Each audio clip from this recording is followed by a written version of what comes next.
It is my pleasure to introduce our very special guest. Myriam J.A. Chancy is a Guggenheim Fellow and HBA Chair of the Humanities at Scripps College.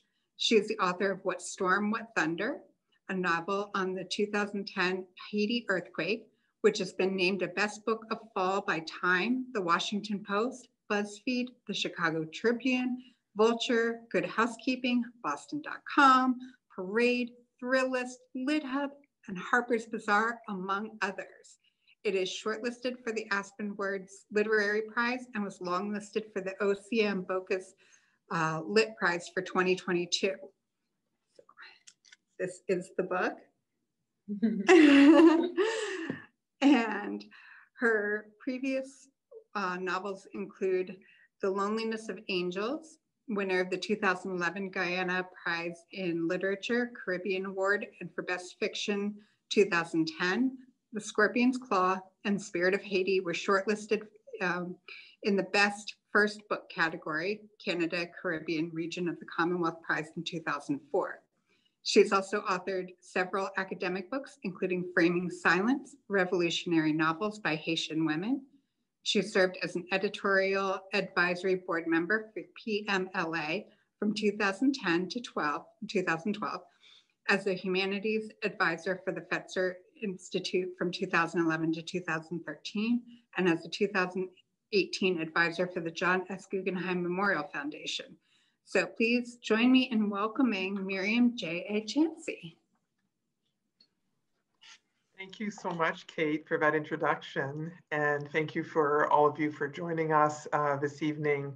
I'm really happy to be able to talk a little bit about What Storm, What Thunder. And what I'll do for the first 30 minutes or so of this presentation is just to give you a sense of how I came to write the novel and then read from some select passages without, as Kate indicated, without giving you any spoilers of a novel, what will happen. So essentially, this is a novel told in 10 narrative voices, only one of which repeats, of people from different walks of life, most of whom are Haitian, only one of whom is not. That one is Trinidadian. And they find themselves in Haiti, or in the case of two characters outside of Haiti at the time of the earthquake. And what I tried to do was to give the reader a sense of what it was like to be Haitian or intimately tied to Haiti, and to go through this experience, whether you were there on the ground or watching it from afar. And so what's interesting, I think, maybe from reader's point of view, is that often we think that authors go into a project knowing what they're going to write about. And in my case, with this particular novel, I didn't have an intent to write the novel. As Kate mentioned, I'm an academic. I'm also an author. I've written previous novels and an academic. And so by the time the earthquake happened, people knew me as an authority on Haitian women's literature, on gender and equity issues in Haiti.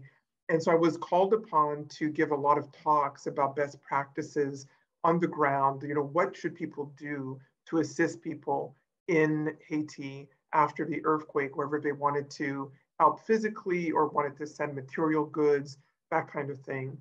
And so I spent a good 6 months on the road giving talks at least twice a week.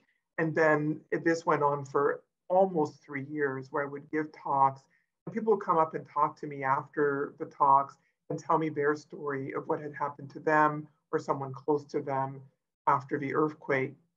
And it didn't occur to me until 3 years later, when I had been a writer in residence at UWI in Trinidad and saw the work of some local artists thinking through what did the earthquake mean to them in their island, in their country. But I started realizing that all of those people had come to my talks and told me their story, and we had commiserated about the post-earthquake situation because they thought that eventually, as a writer, I would come to tell the story in a fictional way. And so none of the stories are based on what people told me, but they are inspired by the emotion behind them, the truths behind them. And so that's what I'd like to share a little bit of with you today. And I'm going to start with Malou, who's one of the oldest characters in the novel, and she bookends the story. She begins and ends the story. She's a grandmother. She's the grandmother to a character that you'll find later in the novel named Anne, who was raised in Haiti, but isn't in Haiti at the time of the earthquake. She's an architect. She's become an architect, and she's actually working in Rwanda at the time of the earthquake.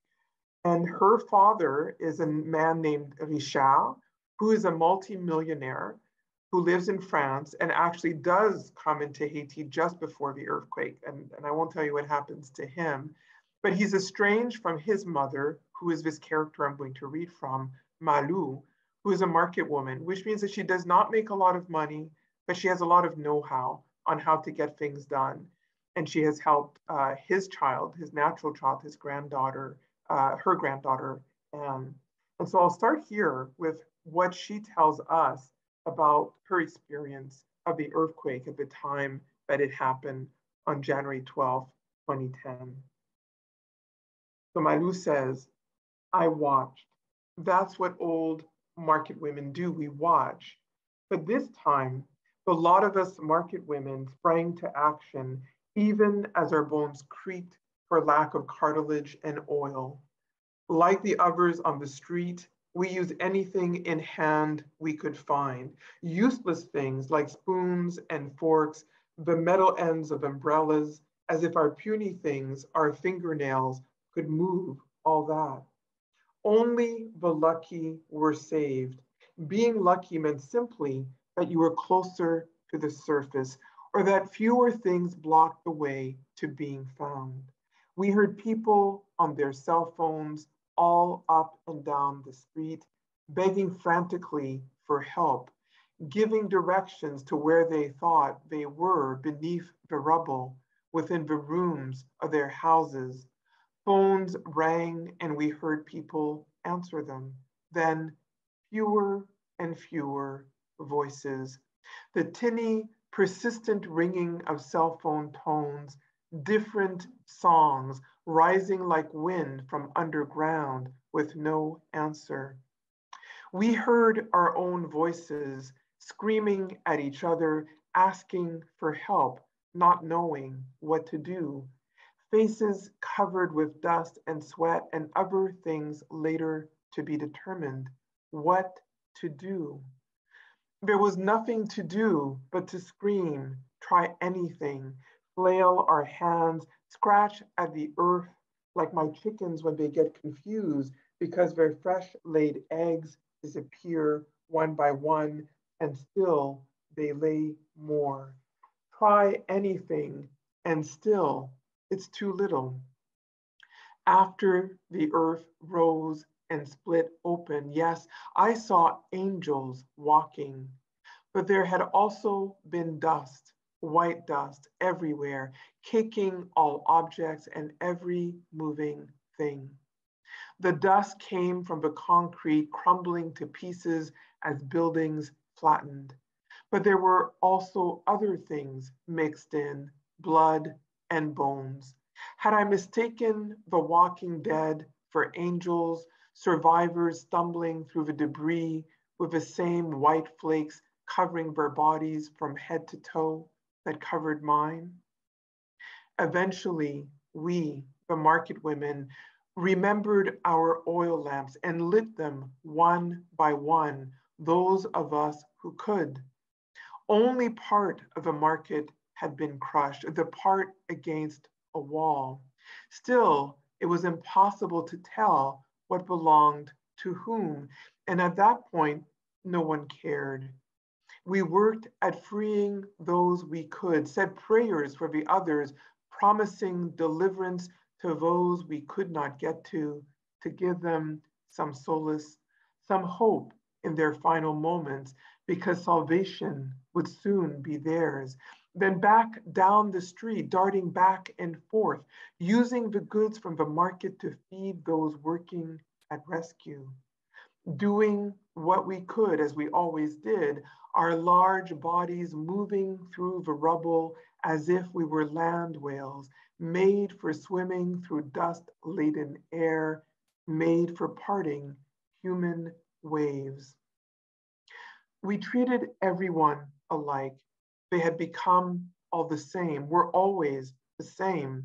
Something we had always known from our low to the ground perches, observing life like budgies, our heads wrapped in colorful scars to keep the heat of the sun from roasting our brains, sweat slipping down our necks, draping the half moon of our chest exposed above the breast. We fanned ourselves, but it didn't help. Shala! Heat came with the territory, but not this, a different kind of heat. Sitting here under the hot sun all day, we ripen. The saints, the crooks, the foreigners, the white saviors, the bleeding hearts, they all need sustenance, and we give it to them. Close my eyes, look away, it's all the same. The need to shut everything down, slow my breathing, take in what's there to take in, let all the rest go. If only I could get rid of the images, of the smells still clogging my nostrils. Ha! You would think that after so many years working in the market, nothing would offend this nose. Look what surrounds us every day. The mounds of smoldering garbage, the spoiling fruits with skin speckled with loitering flies, the leavings of dogs, the runoff of dirty water, weaving its way through the alleyways, that dense, acrid stink of urine. A marketplace is a world of colliding senses, not all of it pretty or fruitful, much of it decay, especially at the end of a day when the best of what's available is gone and all that remains are cast-offs, the leftovers. This is the part of the day when those of us who work the market blend into the dust and the loam, become one with the elements, the odors of sweat and dung, the sweet sap of fleshy fruits ground underfoot, the nothing that we are, the all. We sweep up what's left of the day, knowing that striving towards perfection is beyond our reach. So I'll stop there with Malou. And I was just telling you about her family group. So within the 10 narrators that you have of this story, there are 2 other family groups. So you have Malou, her son Richard, and his daughter, Anne. But then you have a family of a couple, Sarah and her husband, Olivier, who end up in an internally displaced camp, an IDP camp, internally displaced people's camp, and who tell their version of what it was like to be in the earthquake and post-earthquake. And they immediately lost 2 of their children in the earthquake, crushed by a neighbor's house, and are about to lose a 3rd. And I'm going to read from Sarah. Sarah is in her late 20s, her husband is in his early 30s, and she experiences a kind of disassociation in the camp as she's struggling with that immediate loss of her children. And her husband has moved on to another camp as a way to hopefully save the family. And this is something that did happen at the time, is that the reason so many people died in the earthquake, if you'll remember, above 300,000 people perished in 45 seconds, and 1.7 million people were left homeless, home insecure, and food insecure. The reason the death toll was so high and the loss of homes were so high was because this is a city that was originally built for 250,000. So when you think about the numbers of people it was meant to house, the number of people who died exceeded that number, you have a sense of the reason why there was so much difficulty in this time. In 2010, there were a little bit upwards of 3 million people living in the capital. And so this is why these camps sprung up as people scrambled to be able to survive beyond the earthquake had they survived. And so here is Sarah in the camp, feeling that maybe her children are still with her or struggling with the knowledge that at least two of them have died. When the tugging started on her right elbow, as she slept folded in on herself, as she used to sleep, that image of all of them growing old together had begun to fade. She had begun to forget what each of them looked like, not because dues, which is what people in the capital call the earthquake after the day of the earthquake itself, not because dues had happened so long ago, was it now only a few months ago, 6 months ago? It seemed so much longer, but because the shock of their sudden disappearance had broken something in her mind, the part that was able to take things in and let them go, that wanted for little more than she had.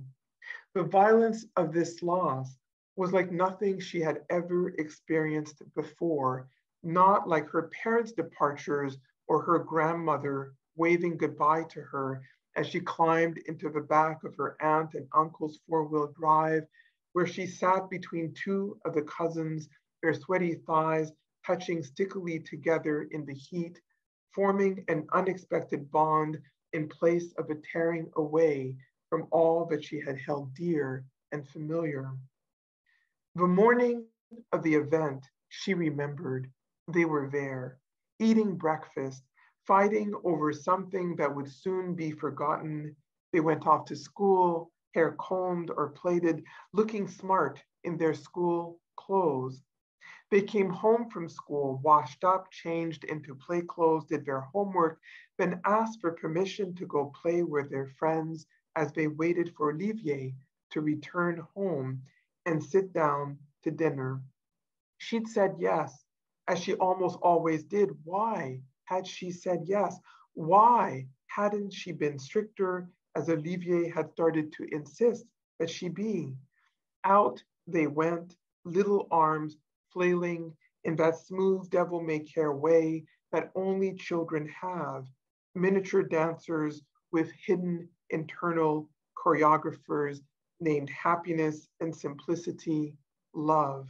That's what they were.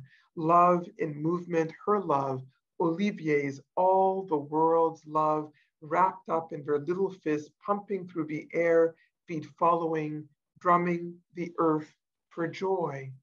Jonas, their oldest, they'd sent to get an egg from Malou, the old woman in the market who doted on her son as if he were her own, sent him to and from the market to run errands for other clients when she could spare him. He loved the attention, feeling grown, but the boy had turned 11, or he had been a brooding 10 going on 11, a ruminator like his father. He was often distracted as he made his way to and from the market, counting his steps in every direction that he went.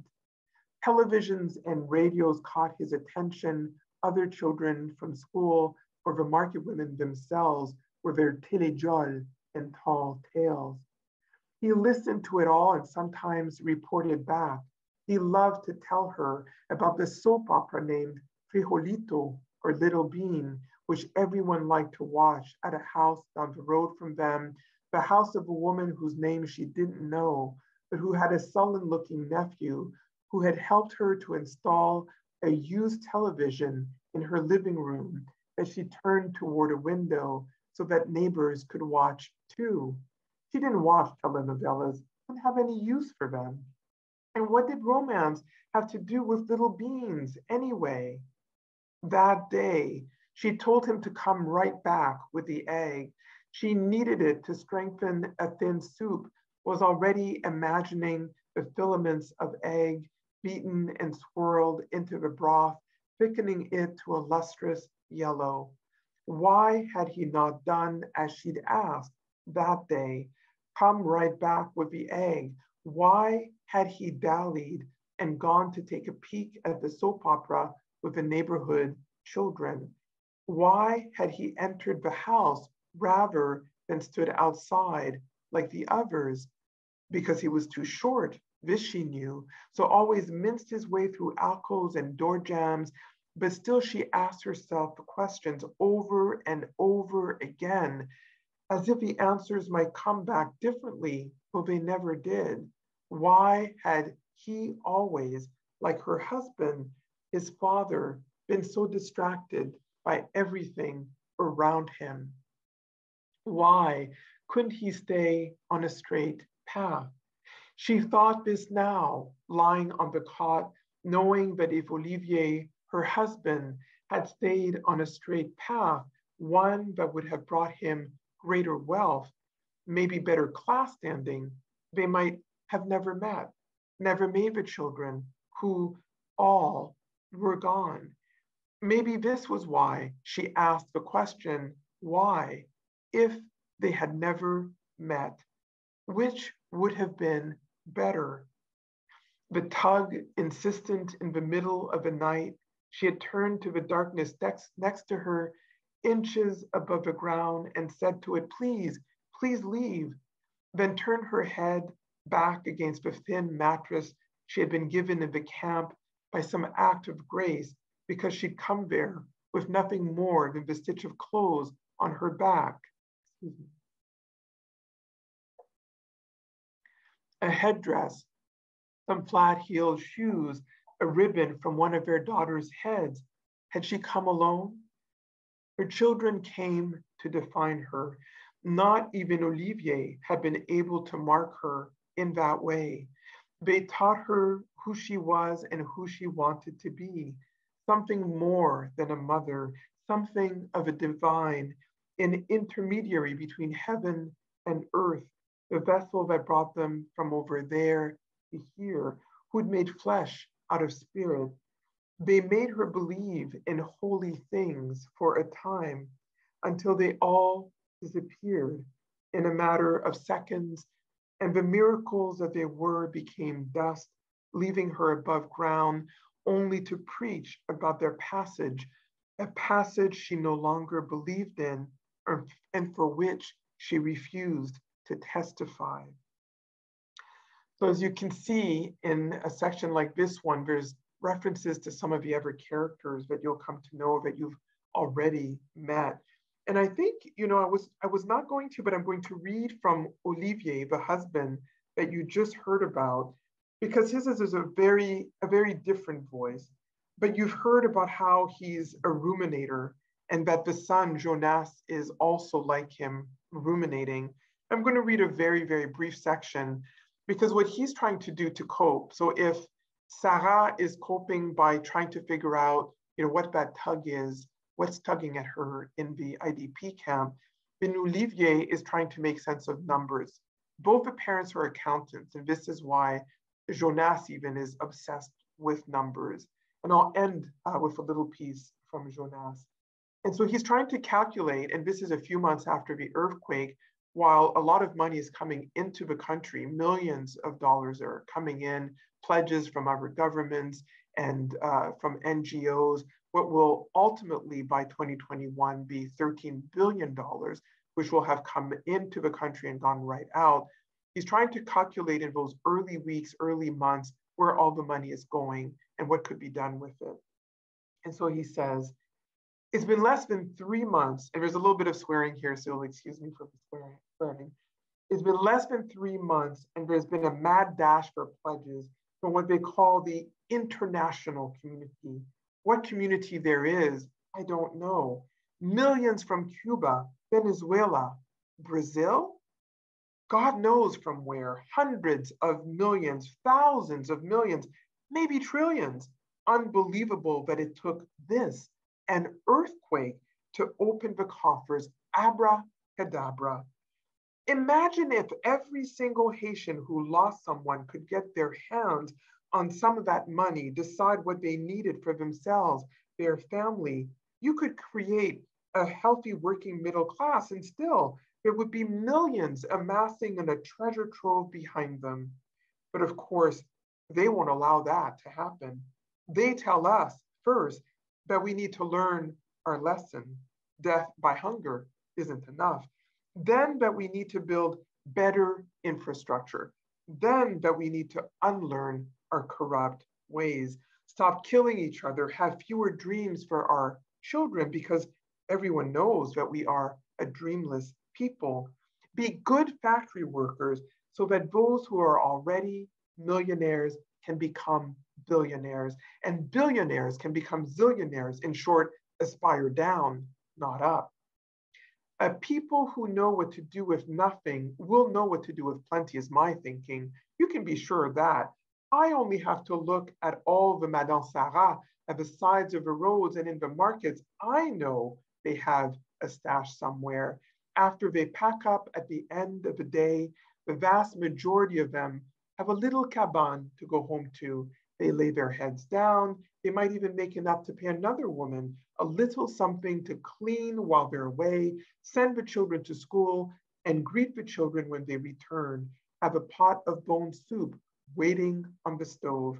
Ah, women like Malou, they know how to pinch pennies, spread the wealth. You raised us, paid for our uniforms and school books, dusted us off when we fell, taught us our prayers, taught us how to tell the devil to fuck the hell off when we needed to, because the devil isn't always an enemy. Showed us how to turn pennies into good and good into dollar.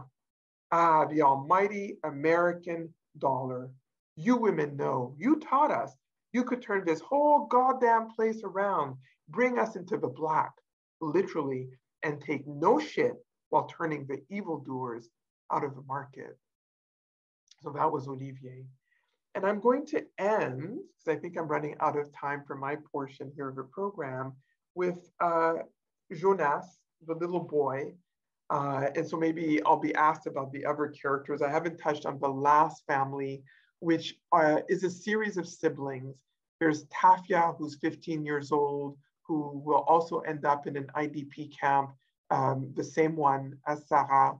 Her older brother, Didier, who is a musician down on his luck, driving taxi cabs in Boston, and who will hear about the earthquake on public radio.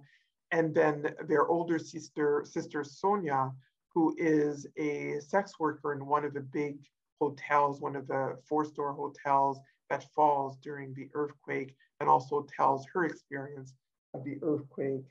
But Jonas, I think in some ways is special to me because he's the first character that came to me when I started working on this novel.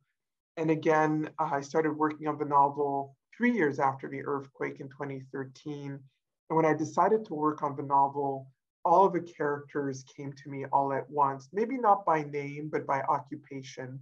I knew I had a trafficker. This is the Trinidadian character, Leopold, who will be trapped in the hotel. I knew I had Sonia and her best friend, who's a fixer, also in the hotel. His name is Dieudonné. I knew I had the trio of siblings. I had the parents and their children, and I had Malou, her son, and her grandchild. But Jonas came first, a little voice out of nowhere, again, contemplating the earthquake from a very different vantage point, a child's vantage point. He's only 11 years old, and he's just turned 11. So for all intents and purposes, he's a 10-year-old. And he's also thinking through numbers like his father. So this is Jonas, Port-au-Prince, Haiti. 12 is the number of days that passed since the first day of the year and the earth trembled, only half of which I was finally old enough to blow out my own candles. 12, divided in half, is the number of candles Mama put on my cake, short 5 wicks for my real age, because that was what she could borrow from the neighbor woman whose children had all left her years before and never came home. The number of cell phones they could have bought her by now, the number of eggs that sit in an open carton on Malou's stand at the market, which takes 48 steps to reach if you forge through the crowd like a chicken, looking for her babies, hoping not to be snatched up off the ground to be fried for someone's dinner at night. The number of eggs we wonder at with wide open eyes, but can buy only 2 or 3 of at a time, if there's money in the house that week, or if not, that we can only gaze at from a distance, while Malou makes us scatter away so she can deal with real customers, the ones who come down in their cars and never even put a foot out to touch the dust, who look out onto the market stalls from their perches and squawk at their drivers to get this and that, inspecting the whole dozen of eggs before purchasing it, while Malou yells, "Pas manger them, don't touch my eggs. Pas casser them, don't break my eggs. Ou toucher, ou acheter. You touch, you buy. Dola, pas cob." We all know they have houses in Miami and Montreal, those people. Dues, the number of ears of corn the crazy man who thought he was a cob had eaten after he was cured, and choked, thinking, I know I'm not a cob, but what if the chickens don't know? Papa told me that joke. -2 is the number of friends from school I can count on my hands, the number of first cousins on my mother's side, the number of seconds I can hold my breath at the dinner table before Papa slaps me gently across the back of my head to get me to stop. And I burst into laughter. Mama says he worries after us like a woman, but like a man, he doesn't talk much, uses his hands instead. ×2, the number of seconds I can swim underwater before coming up for air, watching the little school of fish with yellow bellies dart between my body and the distant pointy pokes of pinkish coral reefs tucked below at the bottom of the ocean. So that's Jonas. I think I will stop here and invite Kate back for questions. And I would love to answer other questions. I see a question going up in the chat as well. Okay, thank you, Myriam. I see that there is, your writing is just so descriptive and so beautiful and detailed.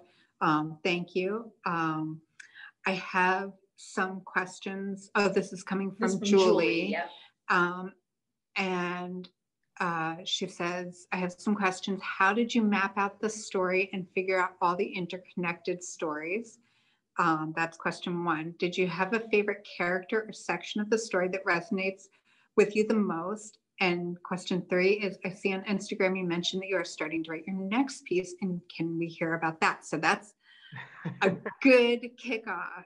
A whole host of questions from Julie. Yeah, thank you. A lot of interest from Julie. Thank you, Julie. So thank you for the compliment on the writing. I really appreciate it. It was a lot of hard work over many years. It took me about 6 years to write the full first draft, and then it went through some revisions, editorial, personal and then editorial revisions for another couple of years. So it was a long project. In terms of mapping out the stories, I knew I had the different characters, some of which I've read from today. And I knew what their occupations were. And it wasn't, some of them were related. So clearly I knew that, Sarah and Olivier were a couple. And I knew that Malou, was Richard's mother, and that Anne was related. I didn't have all of the interconnections there from the very beginning. That came more when I started making sure that for the reader, the connections between all the characters would make sense.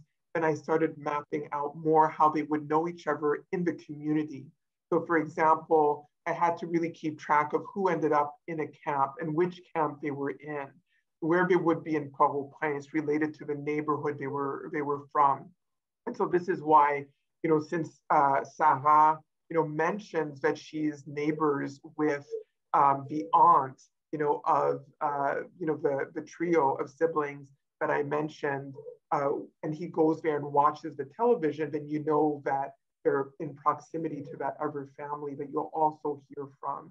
And so I tried to weave in the characters, and that came more into the revision process, making sure that there were little details For example, Jonas, the little boy, will run up to the hotel the morning of the earthquake, because the earthquake, as you'll remember, happened in the late afternoon, early evening. So you see him run up. Sonia talks about that, and then you'll see him, sort of pass through somebody else's story.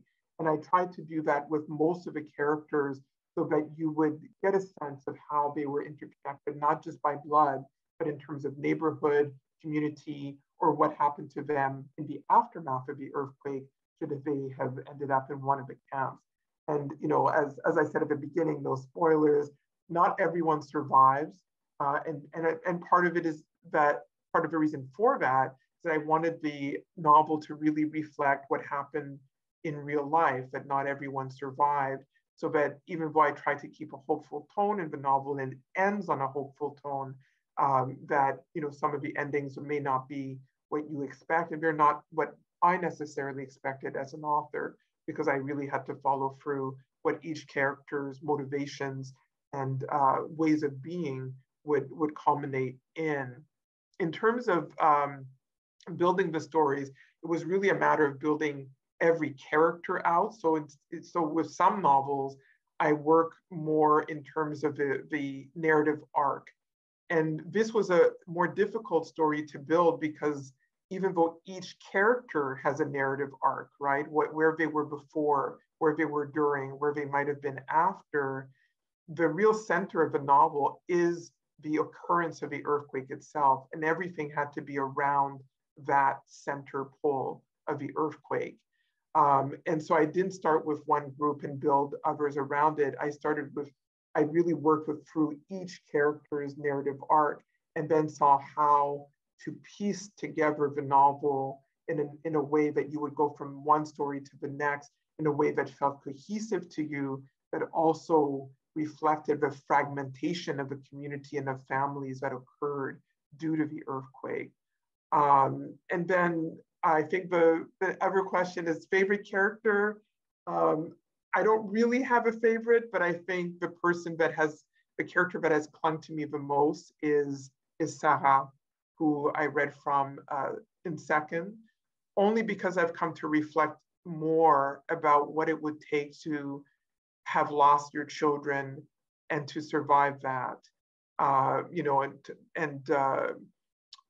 have lost the family that really, in a way, came to define you, and then still be a very young person and to have to continue living.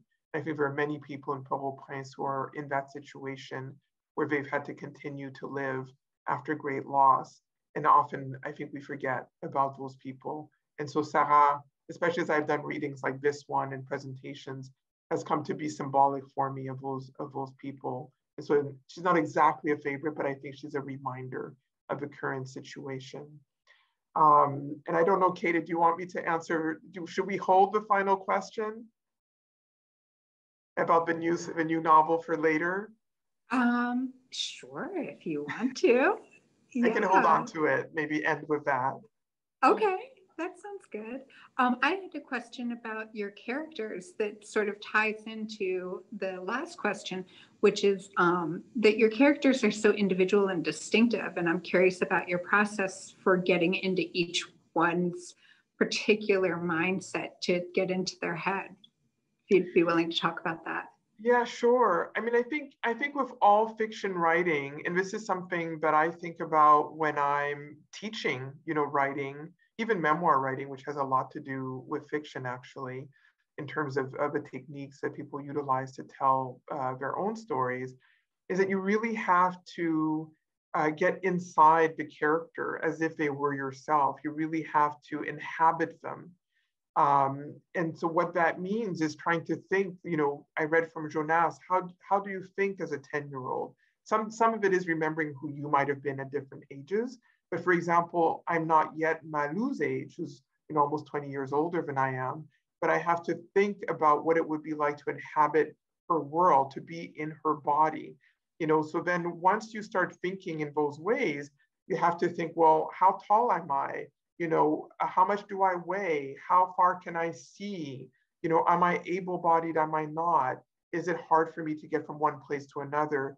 And then that enables you to think about how that person moves through space in their local space, or how they move, from one area of the city to another area should that happen in the story. And so I think I really tried to internalize the characters, and that's what gave me their voice. And so I hope that the reader feels that even though when I'm reading, obviously they might sound similar, that when you're reading them, that they have a different cadence. Olivier, swears quite a bit. He's a bit more staccato. The child, voice is lyrical because there's also a spiritual, connection in what he has to convey.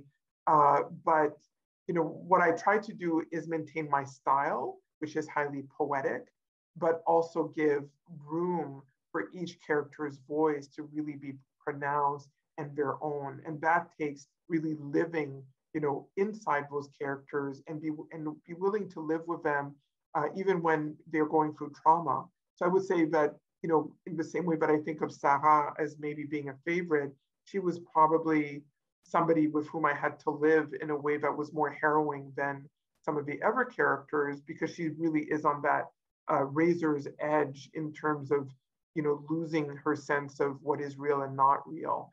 And so I really had to go there and really feel what that might have been like so that I could write her story.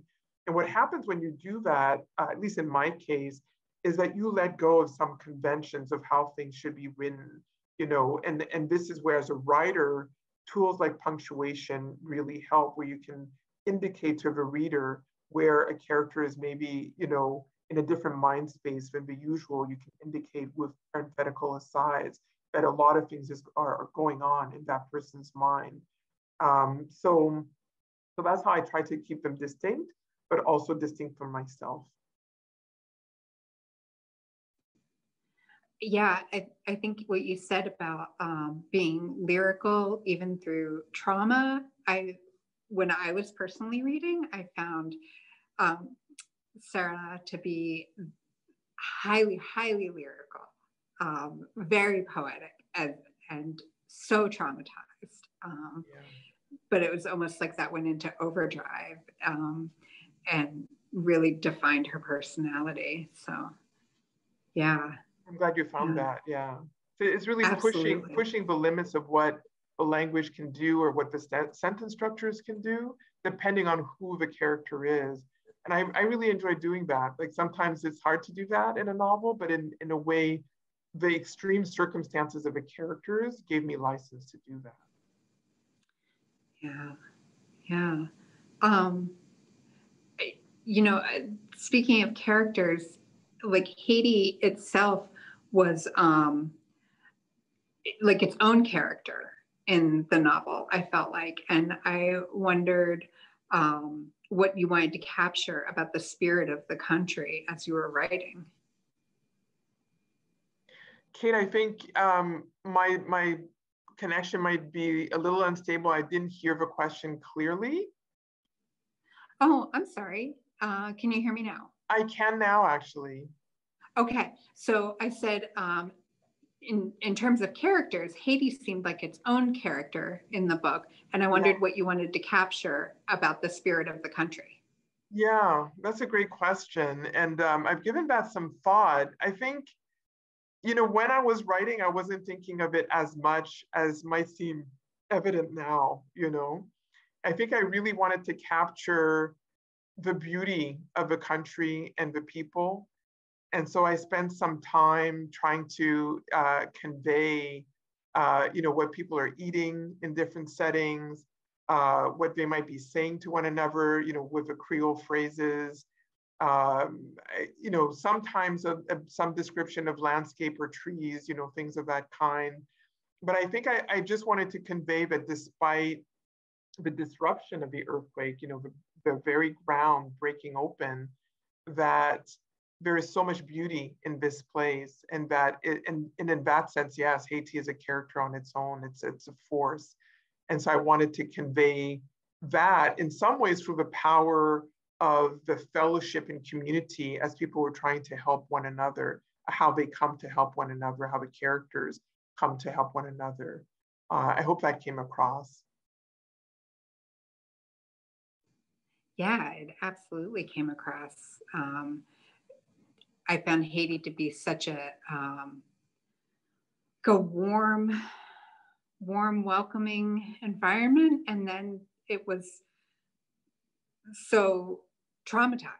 Yeah, You know, I don't know a better word than continues that, to but be. just so much trauma Right. after the earthquake. Yeah. And I was interested in your characters, that you treat them all with an equal respect, you know, regardless of their occupations, their social classes. And I wondered what you felt connected the characters despite their disparate backgrounds. Well, part of it is of course Haiti, as you were saying, Haiti as a character is like another space that connects them, and their relationship to the country, even though you have a character like Richard, who's kind of turned his back on the country. I felt that it was important to show that, part of the reason you have so many characters is I wanted to show that Haitians are not a monolith. They may have a country in common, but they have different perspectives on that country, different perspectives on whether they want to leave it or stay there, or how the country should proceed in the future. So a character like Richard, for example, is very exploitative, right? Because he's a water bottling magnate and he wants to sell water back to the poor people who are in fact not going to have access to it because they don't have the kind of money required for it.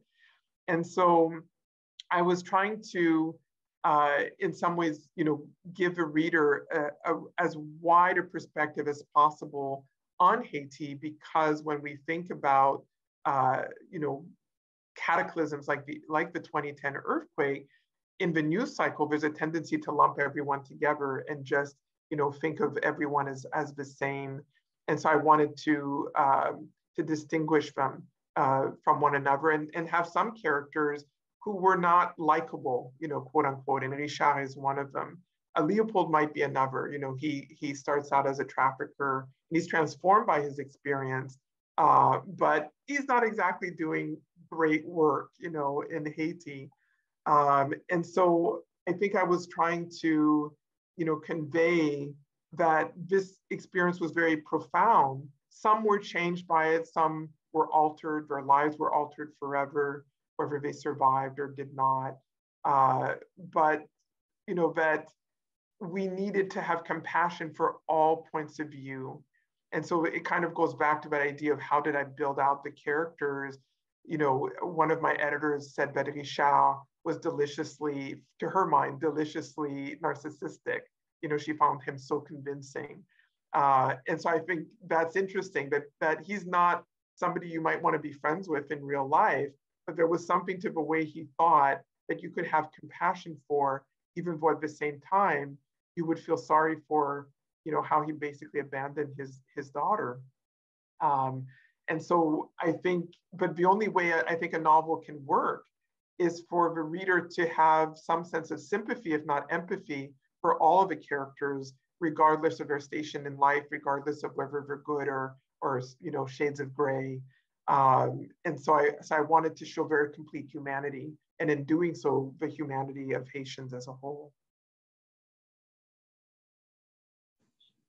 Yeah, I think you did a really wonderful job with that. And now I'm super curious about Leopold because, like I said, I've just started that chapter. Oh, okay. I didn't realize that. I'm glad I didn't Yeah, give so I'm away curious. anything. So I found him to be really like, kind of like a moody, thoughtful kind of person. So I'm curious to see how that develops. So don't tell me any more about him. I'll say nothing more about Leopold. Jumping off of your characters, I'm just checking. I want to remind everybody we would probably have time for like another question or two if you want to put something in the chat. But I'm curious that you write both fiction and nonfiction. And I don't know if you can say as an author if you have a favorite, but can you talk a little bit about the different experiences of writing the two different styles? Yeah, absolutely. I think Well, I'll betray myself here. I think they serve different purposes, you know. I've always written both creatively and as an academic, so nonfiction in that sense. Uh, but my academic work came out first, and it came out first partly because of an acute interest in the late 90s in both subjects. So I had a book on Caribbean women writers that came out, Anglophone Caribbean women writers, and then the same year, a book on Haitian women's literature. And it was, a few years after Haiti was essentially occupied post 1994 by the United States Army, and there was a lot of conversation about a recurrence of the occupation of 1915 to 1934. It didn't last as long as that, but there was a lot of conversation and interest at the time. And if you'll remember, Edwige Danzica published her first book, I think it was 1994, and there was another woman, Haitian woman, and Christine Dadeschi, who published a novel that same year, Under the Bone. So there was, in English, so there was this kind of feeling like there's going to be a surge of Haitian women's writing. And then I happened to write the first book on Haitian women's literature from the French tradition into the English, which was published in 97. And all the time I was writing novels, but my first novel didn't get published for 10 years. I wrote it in 95. I think it came out in 2005. What I feel though is that as a writer, I have more to say creatively and will continue to write novels. Whereas as an academic, I feel like I'm reaching an endpoint of the things I want to say or the contributions I want to make, as an intellectual. And I think, creative writers also are contributing to intellectual life, but it's in a different way. And there are ways in which you can contribute to intellectual or academic debates as a creative writer that gives you a little bit more room to, have to provoke people to think differently without necessarily having to prove, every single point. And so that's one of the things that I'm thinking through as a writer. So I don't know, but I prefer one to the other, although I suppose I've betrayed, but I prefer fiction, writing novels to academic writing, which takes just about as much time. But I feel like the creative writing is something that I'll do for the rest of my life, and the academic work is kind of coming to an end. That is really interesting. Yeah. Don't worry, we won't tell.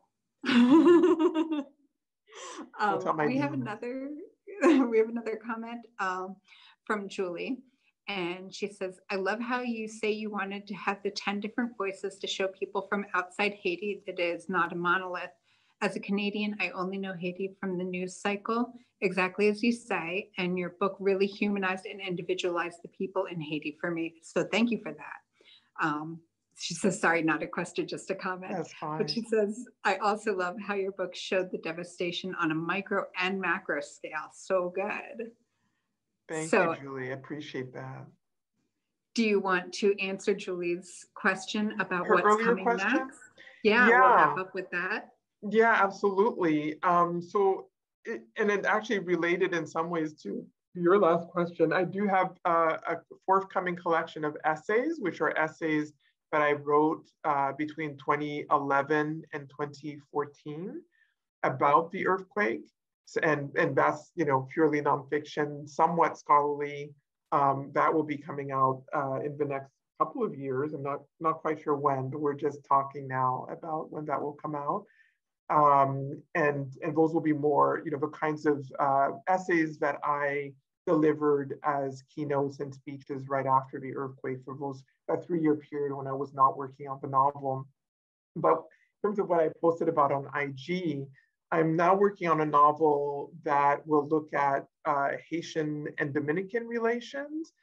So because Hispaniola, the island, is shared by two nations, Haiti on one side and the Dominican Republic on the other. And I happen to be a quarter Dominican from my mother's side.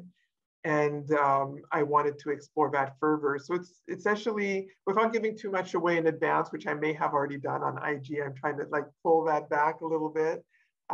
It's a novel about two best friends in childhood who are forced to realize different things about their backgrounds in their relationship to one another, and then that will unfold as the story proceeds. Julie says, "Ooh, sounds good," and I agree. Yes. Well, Myriam, Chancy, thank you so much for coming and speaking with us. Thank you for having me. Yes, it's been delightful. And I could ask you a million more questions, but I think I'm just going to go home and read this book and enjoy every minute of it. So thank you for writing it, and thank you for coming and visiting. Absolutely, and thank you for having the book in the library, because I know a lot of librarians have been sharing the book and talking about it, and as an author, it's really the most wonderful thing to know that your book can be read forever, in a library system. So Palm Beach County Library System, we have it, and we'll continue to enjoy it. Thank you so much. Thank you, everyone. Have a good night. Thank you so much. All right, have a good night.